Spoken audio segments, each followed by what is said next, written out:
مرتبت اور معزز حاضرین، مجھے آج اس ایوان میں جس مقدس موضوع پر اظہار خیال کرنا ہے وہ ہے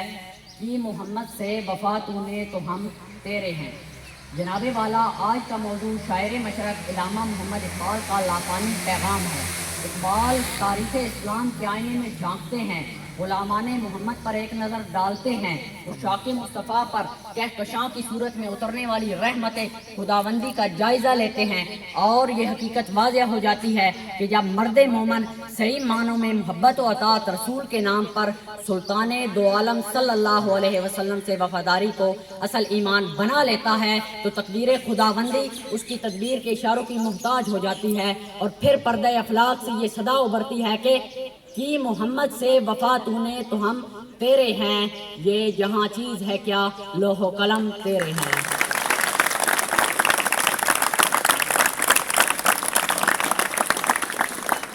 صدر محترم، حضور صلی اللہ علیہ وسلم سے وفاداری کا اعلان صرف لفظوں کا اظہار نہیں بلکہ یہ تو عمل کی میزان ہے۔ یہ محض زبانی اقرار نہیں بلکہ جانی و مالی احسار ہے۔ یہ صرف ایک نعرہ نہیں بلکہ خون کی دھاروں پر چلنے کا نام ہے۔ یہ ریاکاری یا مصلحت نہیں بلکہ عشق محمد مصطفیٰ صلی اللہ علیہ وسلم کے نام پر خاک و خون میں غسل کرنا ہے۔ یہ محض تقریر کی ساحری نہیں بلکہ شمع انوار مصطفیٰ پر پروانہ وار نثار ہونے کی جلوہ گری ہے۔ حضور صلی اللہ علیہ وسلم سے وفاداری کا عہد ماضی، حال اور مستقبل سے بے نیاز ہوتا ہے۔ محبت رسول صلی اللہ علیہ وسلم اس کی زندگی، اطاعت مصطفیٰ صلی اللہ علیہ وسلم اس کی تابندگی، اور ناموس رسالت کی پاسداری اس کی تابندگی ہوتی ہے۔ وہ حضور محمد مصطفیٰ صلی اللہ علیہ وسلم سے وفاداری کے نام پر ہر قدم پر یہ ثابت کرتا ہے کہ غلامان محمد جان دینے سے نہیں ڈرتے، غلامان محمد جان دینے سے نہیں ڈرتے، یہ سر کٹ جائے یا رہ جائے کچھ پرواہ نہیں کرتے۔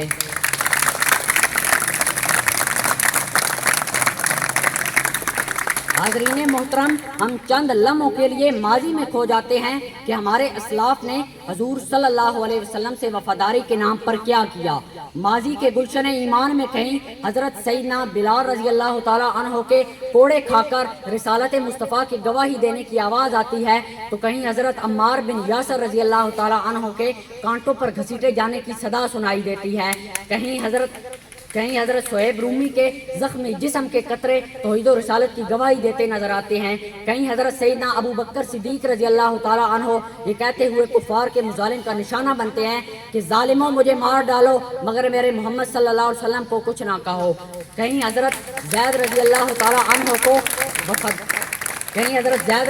تعالیٰ عنہ کو وفاداری محمد مصطفیٰ صلی اللہ علیہ وسلم کے نام پر تخت دار پر لٹکایا جا رہا ہے تو کہیں حضرت حبیب رضی اللہ تعالیٰ عنہ کے جسم میں نیزوں کی نوکیں چبھوئی جا رہی ہیں، کہیں سیدنا امام حسین رضی اللہ تعالیٰ عنہ میدان کربلا میں خاندان نبوت کی قربانی دیتے نظر آتے ہیں، اور پھر جناب والا تاریخ کے دوش پر سفر کرنے والے غازی علم الدین شہید کا ناموس رسالت پر قربان ہونے کا ایمان آفری منظر نگاہوں کے سامنے آ جاتا ہے۔ ان میں سے ہر ایک بطل جلیل اس میں محمد مصطفیٰ صلی اللہ علیہ وسلم کے نام پر اس حقیقت کا اعلان کرتا ہے کہ آنکھوں میں نور، دل میں بصیرت ہے آپ سے، میں خود تو کچھ نہیں، میری قیمت ہے آپ سے، قربان ہو رہا ہوں محمد کے نام پر، عقبہ ہے آپ سے، میری جنت ہے آپ سے۔